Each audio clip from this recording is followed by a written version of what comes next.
religion, was particularly open to the reception of Yang Ming's precepts. He carried his doctrine of the infallibility of conscience to extreme transcendentalism, attributing to it the faculty to perceive, not only the distinction between right and wrong, but also the nature of psychical facts and physical phenomena. He went as far as, if not farther than, Berkeley and Fichte, in idealism denying the existence of things outside of human ken.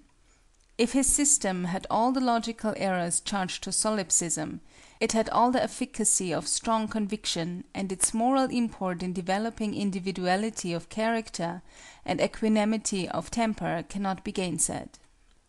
Thus, whatever the sources, the essential principles which Bushido imbibed from them and assimilated to itself were few and simple. Few and simple as these were, they were sufficient to furnish a safe conduct of life even through the unsafest days of the most unsettled period of our nation's history. The wholesome, unsophisticated nature of our warrior ancestors derived ample food for their spirit from a sheaf of commonplace and fragmentary teachings, gleaned as it were on the highways and byways of ancient thought, and, stimulated by the demands of the age, formed from these gleanings a new and unique type of manhood. An acute French savant, M. de la Mazelière, thus sums up his impressions of the 16th century. Toward the middle of the 16th century, all is confusion in Japan, in the government, in society, in the church.